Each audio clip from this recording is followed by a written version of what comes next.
Hey everyone, how's it going? How's it going, Mark, in the chat? How are you doing? I just ate some lunch, had some pizza from Wegmans, and I watched the latest episode of Titans, season 2, episode 6. This one was titled Connor. If you couldn't guess by the title, it was all about Superboy's origins in this Titans universe that DC Universe has created. And I have to say, I was a little underwhelmed. This was not a very good episode. I thought it was very disjointed. There was a lot of kind of wasn't the action wasn't as good. Even the choreography with the fight scenes weren't what we saw last episode, and what we saw in episode 4. There was a lot of exposition. There's a lot of contradictory dialogue as well. It just wasn't a very good episode with this one, and there was a lot of factors to that.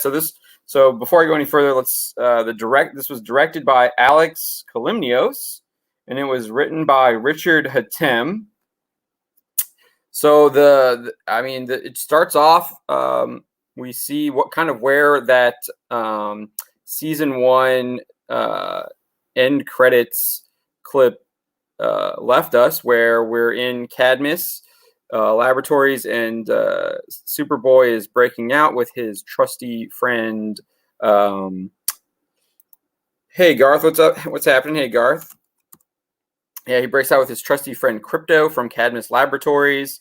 We don't really get to see. I think there's like one scene we just see a guy being thrown up against the wall, and then he kind of just pushes the door down and goes out into Metropolis. And they kind of had a different twist on Superboy here, where he's kind of like, excuse me, he's a man, that piece is getting to me. But he has he still has the DNA of Superman and Lex Luthor, but he also has their memories, and so he can tap into their memories seemingly at random. So he knows certain things, but other things he doesn't know. And that was kind of confusing throughout the episode for me as a viewer, understanding like how his creation worked. They tried to explain it, but then they, like I said, they would contradict themselves, and we would get a different explanation afterwards. And so when after he gets out, you find out that he's like a 2-year-old. He doesn't really he's emotionally a 2-year-old. He obviously is like a young man, but I didn't really get that sense that he was like that. They didn't really portray that. They tried to show like this sense of wonderment, and it didn't really, I don't know, the acting maybe wasn't up to notch. I didn't feel like he was a kid, that he was just like kind of like seeing things for the first time and exploring things for the first time, especially after seeing Alita and how Rosa Salazar did that in Alita. It really pales in comparison to that, where you saw that sense of wonderment and seeing things for the first time. And like, so what I was saying, how he knows certain things, but he doesn't know other things. When he goes and he sees this black Superman shirt, and the guy stops him from taking it off the hanger, and he's like, "Yo, that's like $12.95." And then he says, like, "I don't have any money." Like, he understood what money was, but he was supposed to be. Well, we didn't know why he would understand that. They would explain it later that he has these memories of Superman and Lex Luthor, which kind of like would explain why he knew what money was, even though before that we had no idea that he knew what money was. So I thought that was just it was confusing for me watching it and trying to understand exactly how this guy works as a character. And I don't think they did a very good job of that in the show. Like I said, it was really confusing. They introduced this new character. Her name is Dr. Eve Watson. And she was like really confusing too, really contradictory. She was almost like Two-Face, kind of. It was just really weird how her role was. Like, and there's a lot of dialogues with her that was would be direct contradictory. So you'd get this scene of like Connor in this car driving in this truck with her, and they're driving down the road, and Connor would be like, "Can I call you mom?"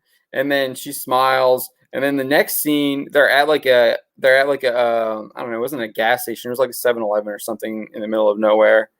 Yeah.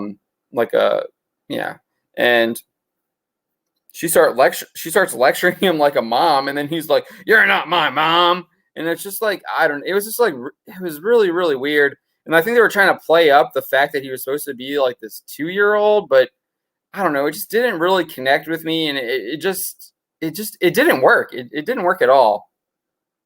And then another example was she's talking about like science experiments can never be bad or whatever, and trying to explain why science experiments aren't bad. And then he realizes what like nuclear fission is, and off the top of his head, he like goes off on this like ramble of what nuclear fission is.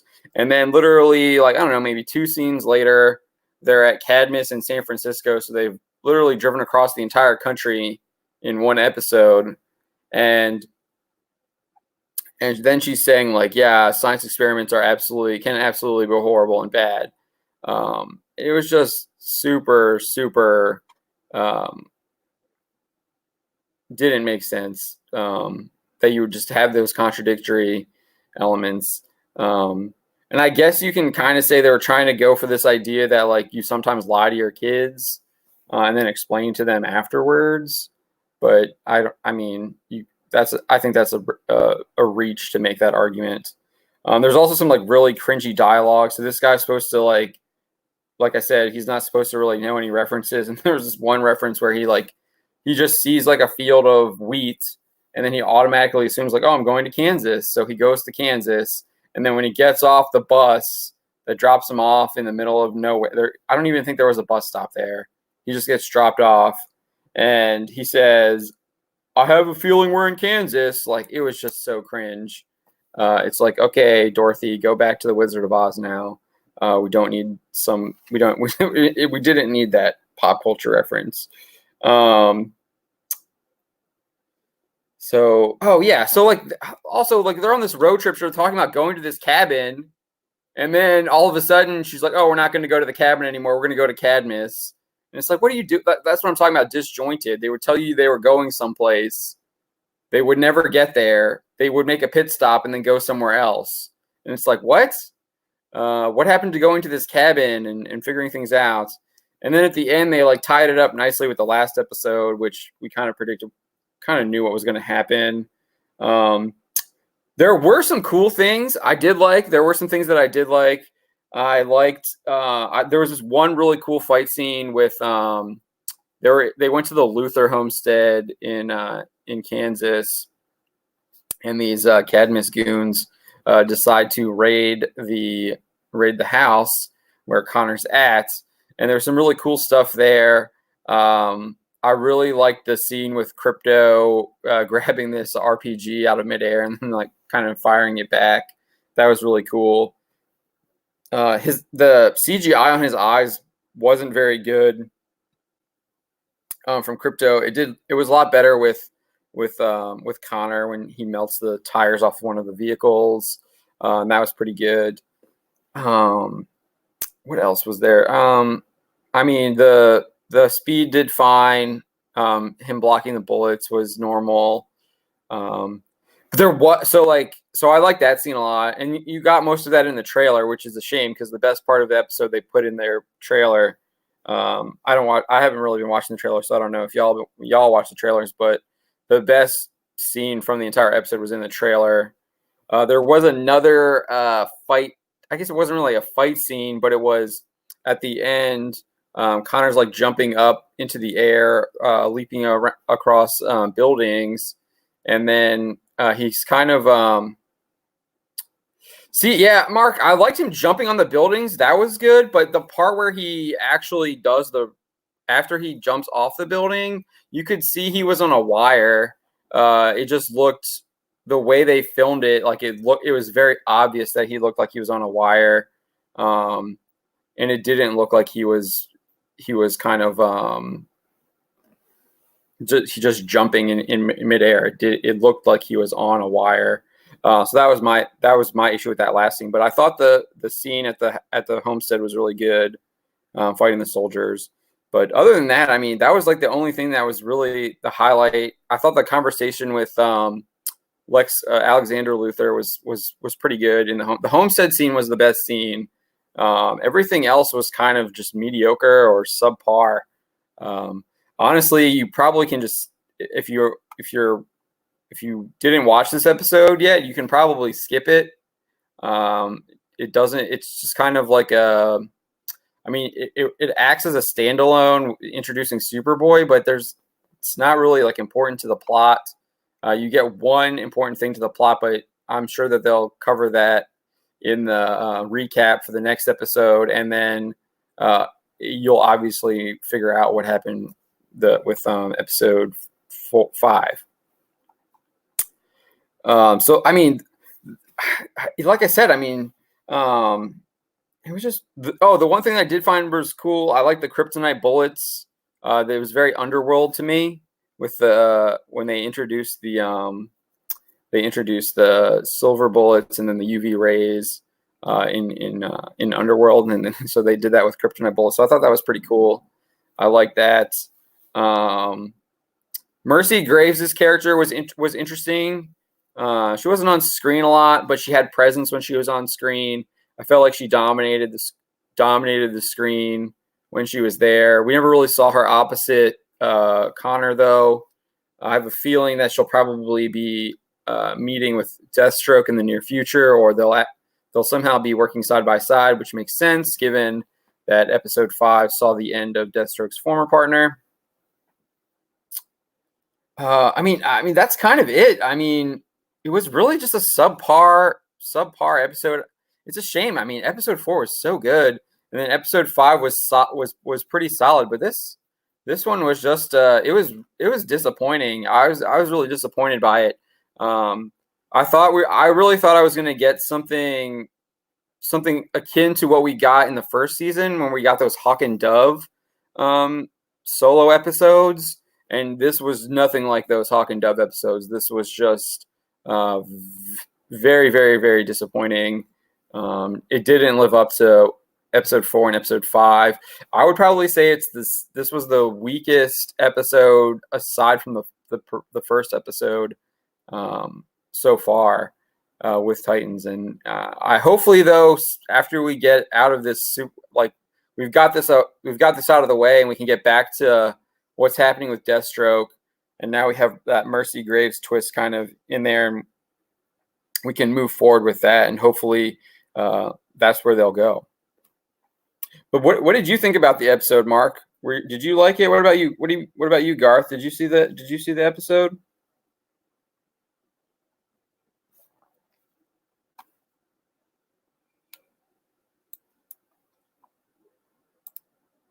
I will say there was this one scene that, I was talking about the the scene with Alexander Luthor Sr. I liked the when he was talking to him and they had the brandy and you can see him spit it out. I thought that was good. That was in character. I like that a lot. That he spits the brandy back out because he doesn't like it, and he's supposed to be a kid, and kids don't like alcohol for the most part. Yeah, so the clones in the tubes made me think of Alien Resurrection. Yeah, definitely had a little bit of an Alien vibe. It definitely was going to show you that kind of it. Like I did like that part where he's going and looking at the past failed experiments at Cadmus. I think we saw 4 or 5, and he's supposed to be number 13. And it was definitely that part did really well. It showed the horrors that Cadmus does with human experimentation.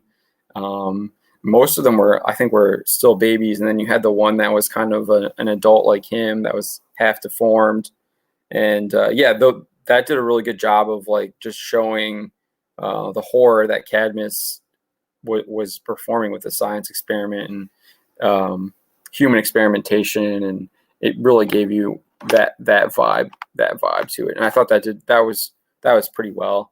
That was a good job of showing and not telling, which was different from almost the rest of the episode, which was literally the Doctor, Watson, like just giving us exposition the entire time.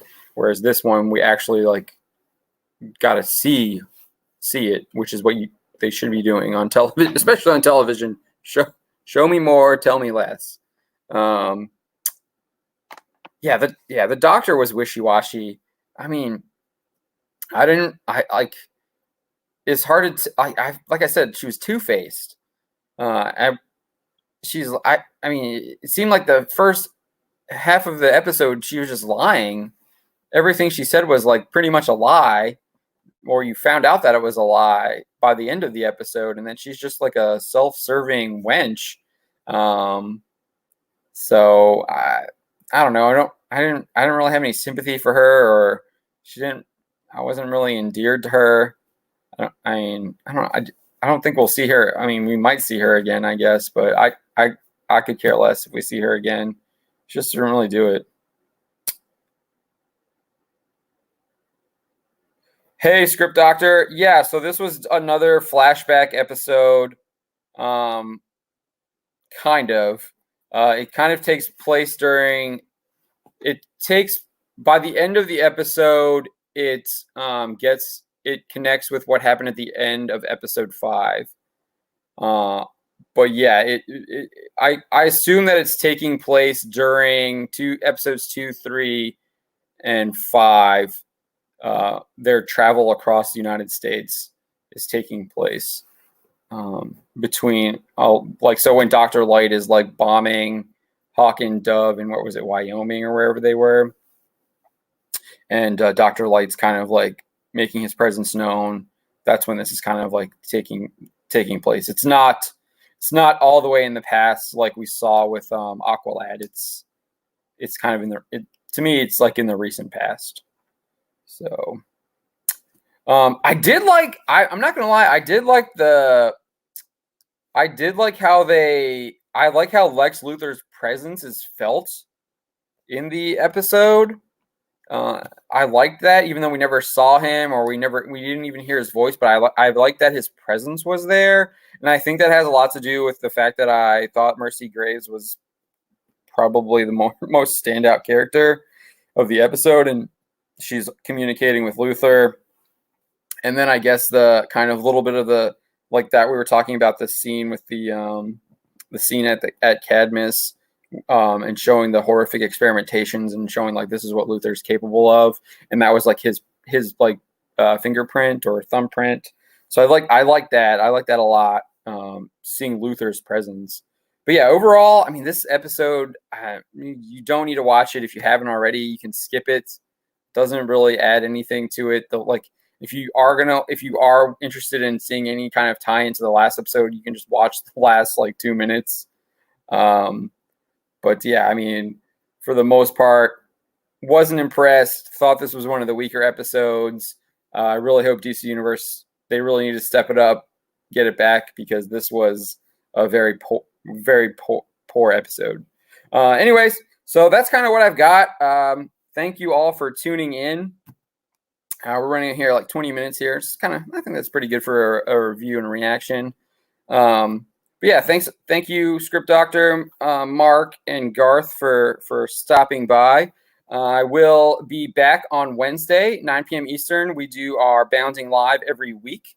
It's a lot of fun. I do that with the Bounding in the Comics team, Jorge Arenas, Drew Taylor, Philip Pratt, and Donald Edmonds. So we'll be doing that.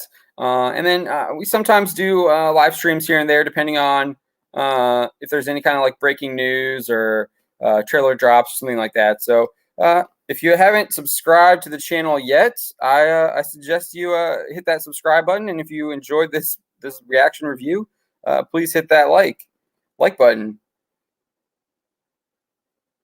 Yeah, Script Doctor, it was a completely filler episode. It was horrible. It was so sad. Yeah, it was backstory from Superboy from the comics.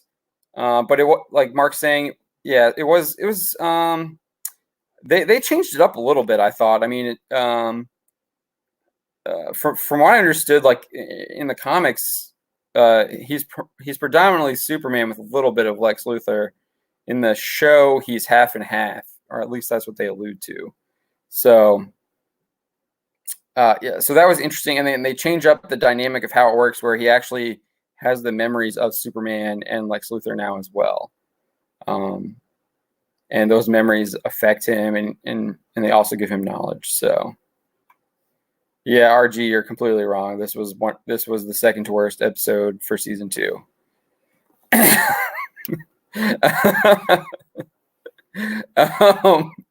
I can't tell if you're being sarcastic or not. I assume you're being sarcastic, RGD. Well, maybe not. I can't. Oh wait, no, that's the Expanse, right? That's a belta. That's a belter. And that photo, yeah. So, anyways, if you haven't seen it yet, don't feel like you need to. You can just wait till next Friday, and hopefully, we'll get a better episode than that. Yeah, they didn't. Yeah, we didn't see any Superman. Like, despite the fact that he has those memories, the only thing we saw was the cornfield, which is interesting. So it's unclear if Superman is still alive in this. I think he's still alive. I think they've referenced him before, but in the comics, Superboy comes about because Superman died. So yeah, you're right on the money, Mark. But yeah, so feel free to skip this one if you haven't seen it. It was almost as bad as the first episode, and a lot of exposition, a lot of disjointed plot. The dialogue was contradictory. The acting was subpar. The special effects were decent. Those were probably the highlights. Although there were I had some issues with that as well.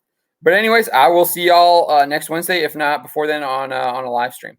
All right. Well, I will see y'all later. Have a good one.